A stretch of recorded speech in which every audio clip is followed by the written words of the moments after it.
It started so innocently. Looking back now, I realize how small and insignificant the beginning seemed compared to what was to come. But life is like that, isn't it? One small shift, a glance or a touch, can ripple out into something far larger, something unstoppable. My name is Emma, and this is my confession. I suppose it began with David.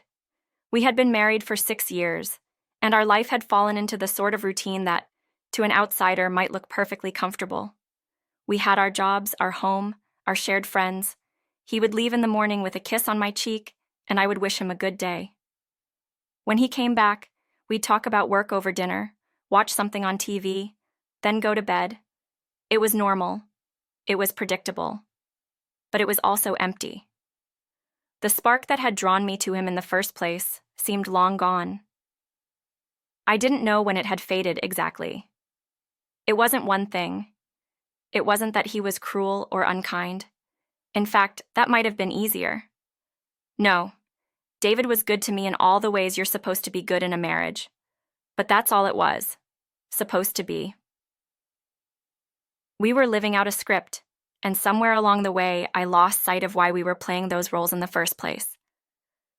I would lie in bed at night, staring at the ceiling, wondering if this was it. Was this what marriage was supposed to be after a few years? Just an endless string of days that looked the same as the last, conversations that never changed, and touches that grew colder with each passing night. I started to dread the evenings, knowing that David would come home and I'd have to put on that same mask, the one that said I was happy, content. But I wasn't. David, of course, didn't seem to notice. He was buried in his work, caught up in the details of whatever his current project was. He would come home late, too tired to talk, and sometimes fall asleep on the couch with his laptop still open. I tried to convince myself that it was normal, that every marriage goes through these phases. But deep down, I knew something was missing, something vital. That's when Storm came into my life. Storm wasn't just any horse. He was a gift from David, meant to be a surprise for our anniversary. I had been riding since I was a little girl, and David thought that giving me a horse of my own might rekindle some joy in my life. I guess he thought it would help me reconnect with a passion I hadn't indulged in for years. I remember the first time I saw Storm. He was a sleek black thoroughbred with eyes that seemed too intelligent for an animal. His coat gleamed under the sunlight, almost as if he was glowing. His muscular frame and graceful movements captivated me instantly. When David led me to the stable that morning, and I saw him for the first time, my breath caught in my throat. "He's yours," David said with a proud smile, his voice thick with anticipation.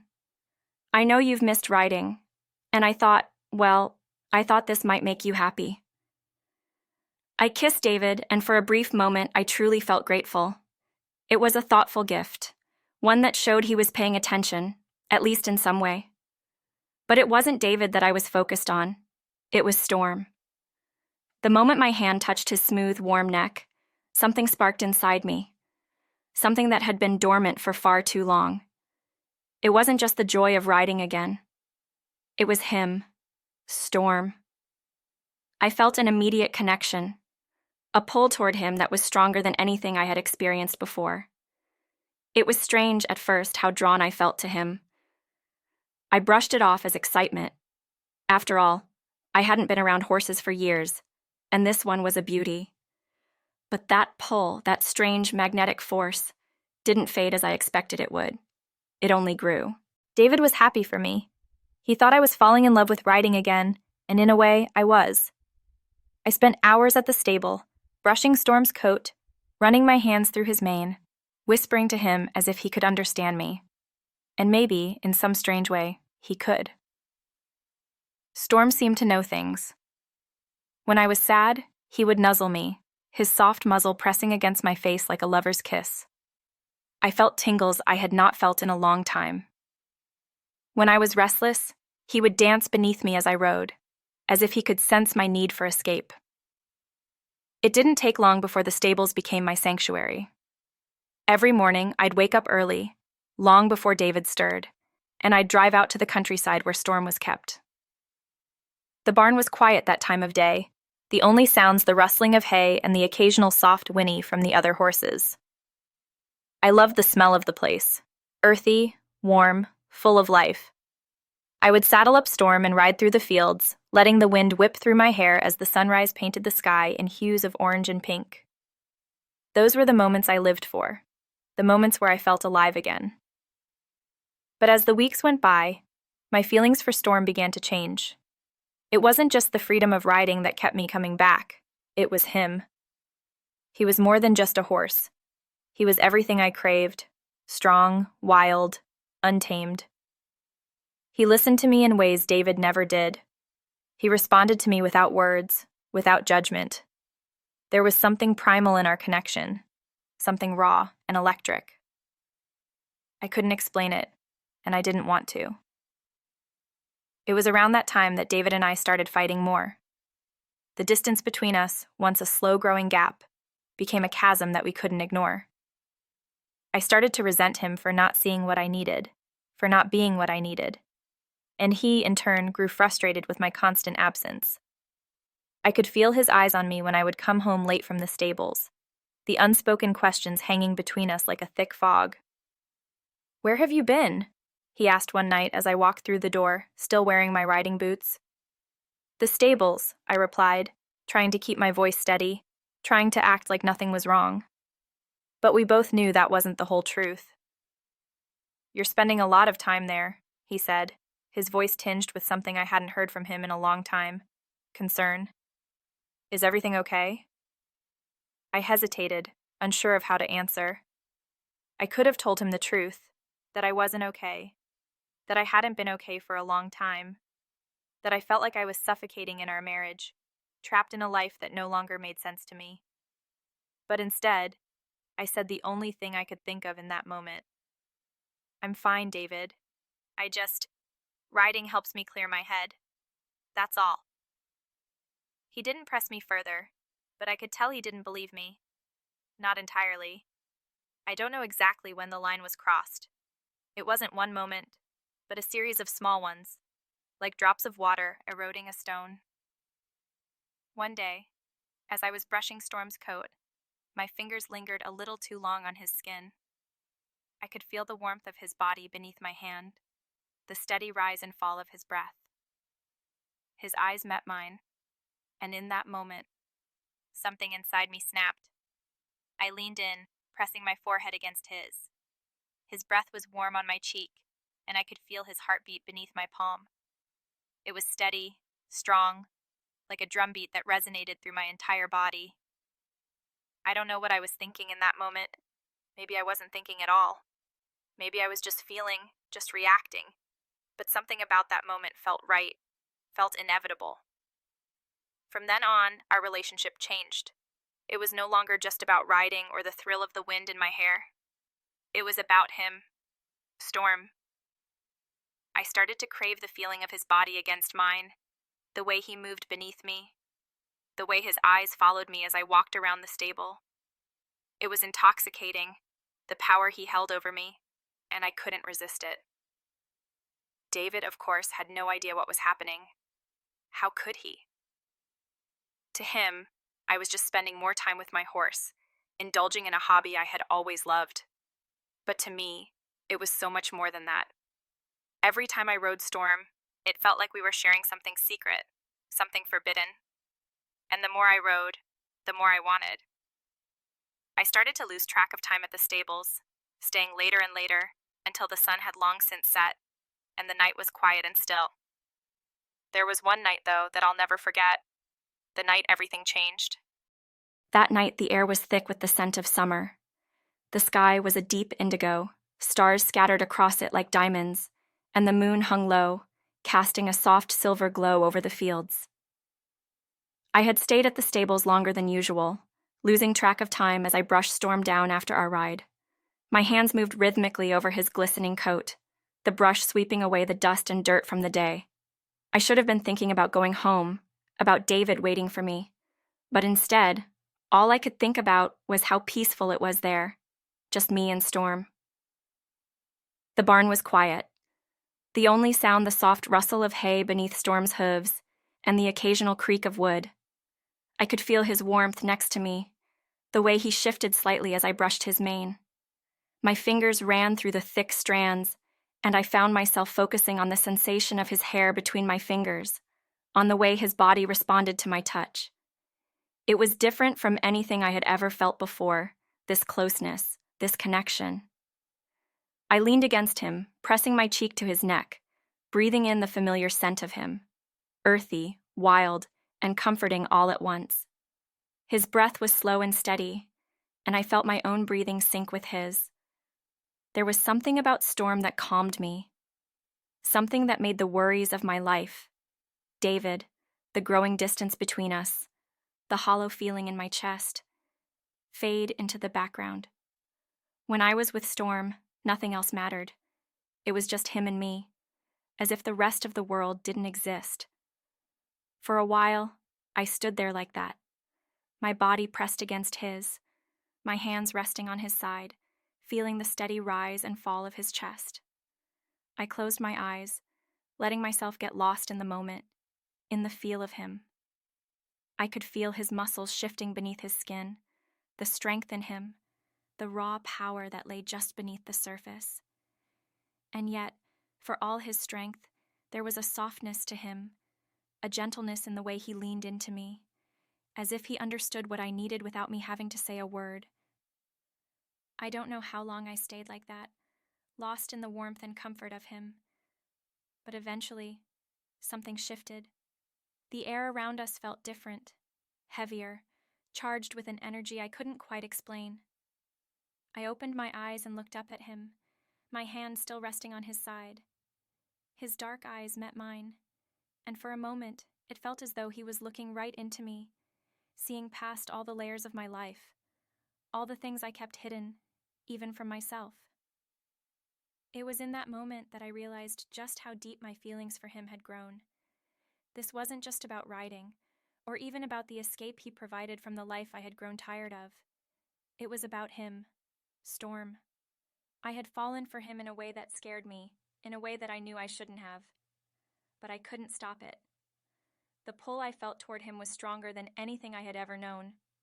I ran my hand down his side, feeling the smoothness of his coat, the warmth of his body beneath my fingertips. He shifted slightly, his head lowering as if to nuzzle me. I reached up, my hand brushing against his muzzle, and I felt a shiver run through me. There was something intimate about that touch, something that made my heart race in my chest. His breath was warm against my skin, and I found myself leaning closer, closing the distance between us until my forehead rested against his. It was in that moment, standing there in the quiet of the barn with only the stars and the moon to witness us, that I crossed a line I hadn't even realized I was approaching. My lips brushed against his muzzle, a soft, tentative kiss. It was gentle, barely a touch, but it sent a shock of electricity through me, like a jolt that started in my chest and spread through my entire body. I pulled back, startled by my own actions, my heart pounding in my ears. What was I doing? This wasn't normal, wasn't right. He was a horse, an animal. And yet, in that moment, it didn't feel wrong. It felt natural, as though this was the culmination of everything I had been feeling for weeks, maybe even months. I had been fighting it, trying to push it down, but now that the barrier had been broken, there was no going back. Storm didn't react to the kiss, not in the way a person might have, but there was something in the way he stayed close to me, something in the way his body leaned into mine that told me he understood, on some primal level, what I was feeling. I reached up again, this time without hesitation, and pressed my lips to his muzzle, longer this time, more deliberate. He reacted this time. The time was right. I could feel it between us. I then brushed his coat, moving my fingers down his body elegantly. No hesitation from Storm this time. He was enjoying it. My hand then brushed his thick manhood, and I could see Storm's reaction immediately. He was ready, and so was I. I grasped it with my hand and began to move my body closer. This was really happening. For a long moment, I stood there, staring at him, after what had just happened, trying to make sense of the storm that was raging in my chest. My life with David, our marriage, the stability I had once thought I wanted. It all seemed so distant now, so small compared to the intensity of what I was feeling in that moment. I knew, deep down, that this was more than just an escape from my life, more than just a reaction to the emptiness I had been feeling with David. This was something real, something I couldn't ignore. I reached out again, my hand trembling as I placed it on Storm's neck. His skin was warm under my touch, and I felt a sense of calm wash over me, as though his presence was grounding me, pulling me back from the edge of the emotional cliff I had been teetering on. "I'm sorry," I whispered, my voice barely audible in the stillness of the barn. I wasn't sure who I was apologizing to: Storm, myself, or David. Maybe all three. But even as I said the words, I knew I wasn't sorry. Not really. Because for the first time in months, maybe even years, I felt something real, something that wasn't just a shadow of what my life was supposed to be. I felt alive, and I couldn't deny how much that meant to me. Storm nuzzled me gently, his soft muzzle brushing against my arm, and I smiled despite myself. There was something pure about his affection, something uncomplicated and honest. He didn't care about the tangled mess of emotions inside me, didn't judge me for the lines I had crossed. All he cared about was that I was there, with him, in that moment. I stayed in the barn that night far longer than I should have, long after the stars had shifted in the sky and the moon had begun its slow descent toward the horizon. Eventually, I knew I had to leave, had to go back home to David and the life I had been living before all of this. But as I drove away from the stables, the image of Storm's eyes stayed with me, haunting me, pulling me back. That night, lying in bed next to David, I couldn't sleep. My mind was racing, my thoughts circling around and around, always coming back to the same thing: Storm. I kept replaying the moment in the barn over and over, the feel of his skin beneath my hands, the warmth of his breath on my cheek, the way his eyes seemed to see right through me. David stirred next to me, his arm draping over my waist in his sleep, and I felt a pang of guilt twist in my chest. I should have been thinking about him, about us, about how to fix the growing distance between us. But instead, all I could think about was Storm, and the way I felt when I was with him. I knew I was standing at the edge of a precipice, and if I wasn't careful, I was going to fall. But even as that thought crossed my mind, I couldn't help but wonder what it would feel like to let go, to give in to the pull I felt toward Storm and see where it took me. From that night on, everything changed. I couldn't go a day without thinking about Storm, about the way I felt when I was with him. The connection between us had deepened in a way that terrified and thrilled me. It wasn't just about riding or escaping the monotony of my life anymore. It was about something far more intimate, something I couldn't fully understand, but I couldn't walk away from either. The days at the stables became longer. I would leave the house earlier in the morning, telling David that I needed more time to ride, to clear my head. It was an excuse, of course, a flimsy attempt to justify the hours I spent with Storm. But in reality, I was going there for him. Not just for the riding or the peace of the countryside, but for the moments when it was just the two of us, alone in the barn, the world fading away. Each time I brushed him down after a ride, my hands lingered longer than they should have. I would run my fingers over his coat, feeling the muscles ripple beneath his skin, feeling the warmth of him seep into me. I would press my cheek to his neck, close my eyes, and just breathe him in. There was something primal about it, something that went beyond words or logic. I was drawn to him in a way that defied explanation. The rides became more intense, too. I pushed Storm harder, faster, testing the limits of what we could do together. I could feel his strength beneath me as we raced through the fields, the wind whipping through my hair, the world blurring around us. It was exhilarating, addictive. When we were riding together, I felt invincible, like nothing could touch us. It was a freedom I had never known before, a feeling that left me breathless and wanting more. But it was in the quiet moments after the rides that the real connection happened. Those moments when I would sit in the barn with him, my body pressed against his, my hand resting on his neck, his breath warm on my skin. We didn't need words. It was as if we communicated on some deeper level, a level that went beyond human understanding. His eyes would meet mine, and I would feel it. A pull, a magnetic force that bound us together in a way that was as powerful as it was dangerous.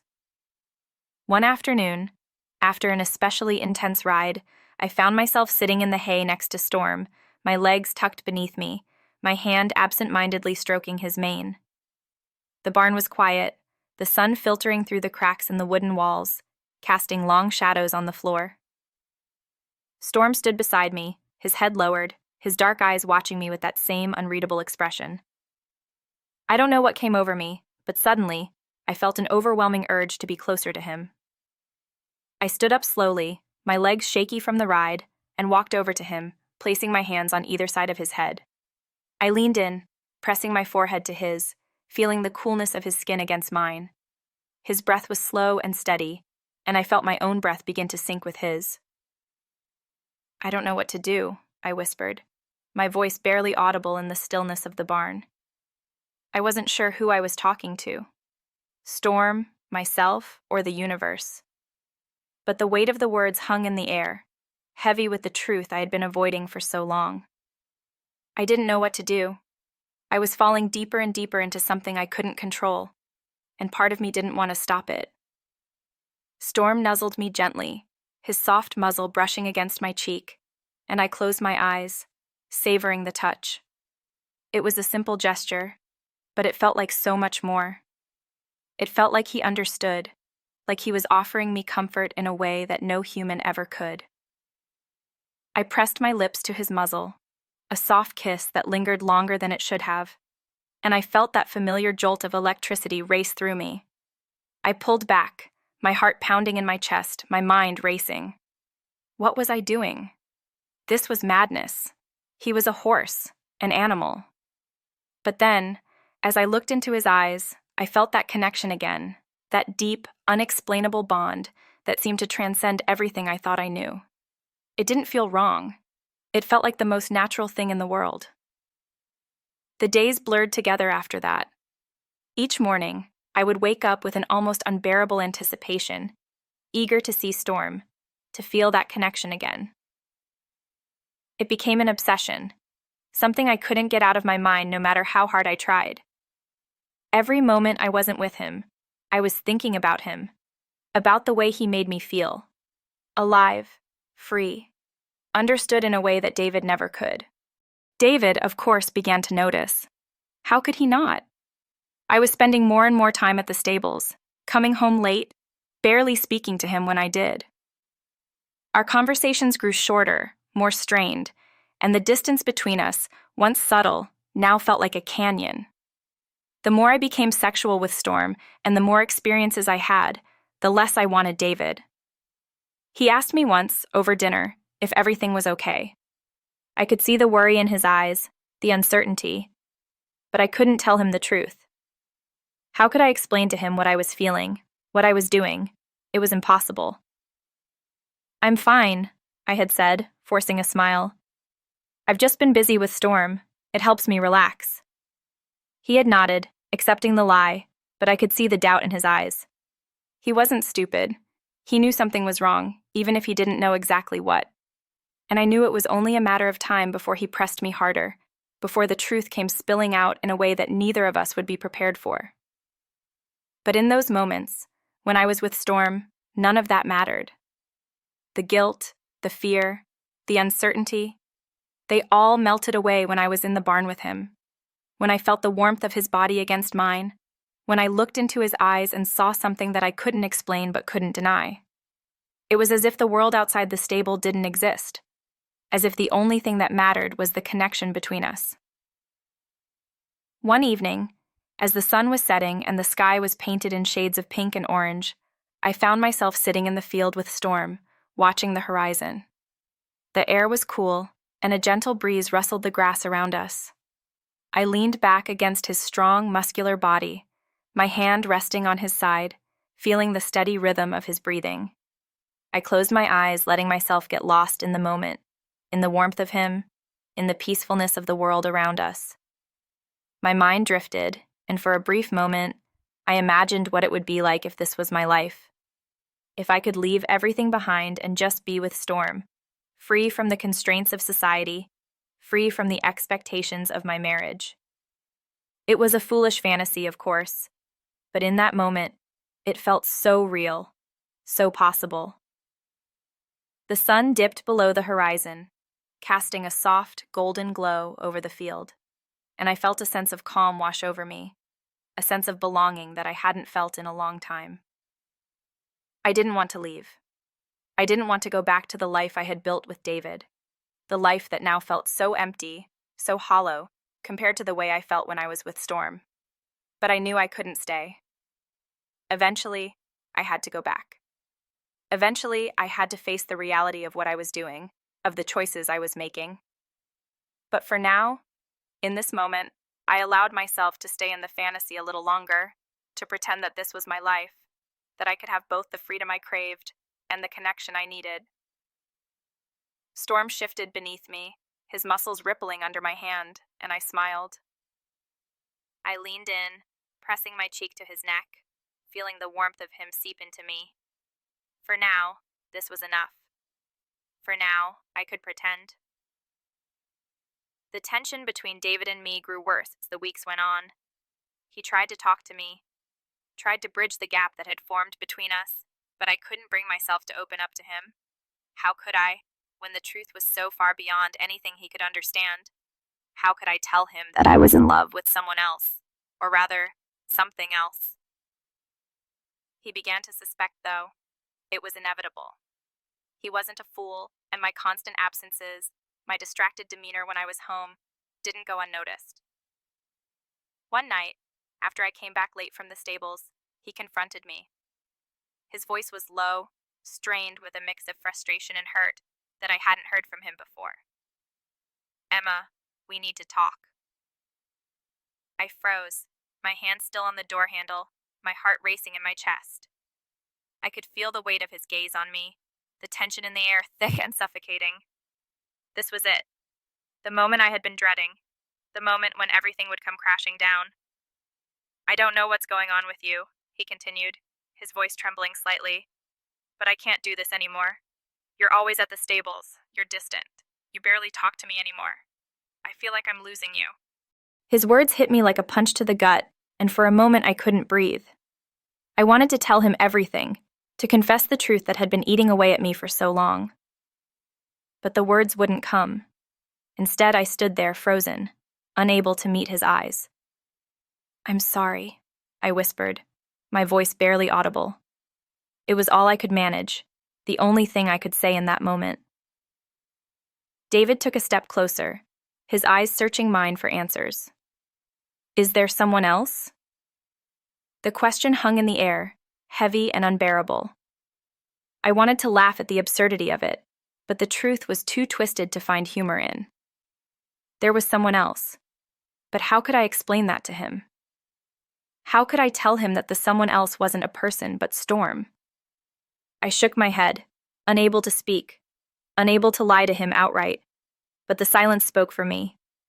David's expression shifted, a flicker of something, pain, betrayal, crossing his face. "I don't understand," he said softly, his voice breaking. "I don't understand what's happened to us." Neither did I. All I knew was that I had crossed a line, and there was no going back. The silence between David and me was unbearable after that confrontation. Days stretched into weeks, and though the air was thick with tension, we avoided each other more and more. I'd return late from the stables, slipping into bed quietly, and David would either be asleep or pretending to be. Each night, I would lie awake, my mind spinning with guilt and confusion. I knew I couldn't keep living this way, trapped between two worlds, but I didn't know how to stop. The connection I had with Storm had only deepened, becoming something almost spiritual. Each ride felt more intense, more liberating than the last, and each moment in the barn with him was a refuge from the growing storm at home. He was the one place I felt safe, felt understood, and the pull I felt toward him became an obsession that consumed me entirely. But it wasn't sustainable. I knew that. A part of me understood that the life I was living was spiraling out of control, that I couldn't continue to evade the reality of what I had done, what I had become. One evening, after a particularly exhilarating ride, I lingered in the field with Storm as the sun set behind the hills. The sky was a deep purple, the air crisp and cool, and I felt the weight of everything pressing down on me. I rested my head against Storm's side, feeling his breath, steady and sure, beneath my hands. It was so easy to forget everything in moments like this, to pretend that the world outside didn't exist, that David didn't exist. But deep down, I knew I had to make a choice. I couldn't keep lying to myself, to David. I couldn't keep pretending that what I felt for Storm, as real and powerful as it was, could ever replace the life I had with David. And yet, the thought of giving up Storm, of walking away from the one thing that made me feel alive, was too painful to bear. As I stood there in the fading light, I realized that no matter what I chose, I was going to lose something. There was no way out of this that didn't end in heartbreak, either for David or for me. I had let things go too far, let myself fall into something that I didn't fully understand, and now I was trapped. But I knew I couldn't keep living this double life. Something had to change. When I returned home that night, David was waiting for me. He sat at the kitchen table, his hands folded in front of him, his eyes tired and worn. I could see the weight of our strained relationship on his face, the hurt that had been building inside him for months. He didn't say anything as I entered the room, just watched me with a quiet sadness that made my chest ache. I stood in the doorway for a long moment, the silence between us thick and heavy. I knew I had to say something, knew that this was the moment I had been avoiding, but the words were caught in my throat, tangled in the web of guilt and confusion that had been tightening around me for so long. "I'm sorry," I finally whispered, my voice breaking. It wasn't enough, not nearly enough, but it was all I could manage in that moment. David's eyes met mine, and for the first time in weeks, I saw the depth of his pain. "I don't understand, Emma," he said softly. "I don't know what happened to us, but I want to fix it. I don't want to lose you." The weight of his words hit me like a punch to the gut, and I felt the tears welling up in my eyes. He didn't know. How could he? He had no idea what I had been feeling, what I had been doing. And yet, here he was, willing to fight for us, for our marriage, despite everything. "I've been lost," I admitted, my voice trembling. "I don't know who I am anymore. I don't know what I want." David stood up slowly, crossing the room until he was standing in front of me. He reached out, his hand gentle as he brushed a tear from my cheek. "I want you," he said softly. "I want us. We can fix this, Emma, but you have to talk to me. You have to let me in." In that moment, I realized that I had a choice to make. I could continue down the path I was on, sinking deeper into the confusion and isolation that had consumed me, or I could try to rebuild what David and I had lost. It wouldn't be easy, it would take time, and it would mean walking away from Storm, from the one place I felt free. But maybe, just maybe, it was the only way to save myself. I nodded slowly, the weight of my decision settling over me like a heavy blanket. "I'll try," I whispered, my voice barely audible. David pulled me into his arms, holding me tightly, and for the first time in months, I let myself lean into him, let myself feel the warmth of his embrace. It wasn't the same as what I had with Storm, but it was real. It was something worth fighting for. As I stood there in David's arms, I knew that the road ahead wouldn't be easy. There were still so many things left unsaid, so many wounds that needed healing. But for the first time in a long time, I felt a glimmer of hope. I had been lost, but maybe, just maybe, I could find my way back.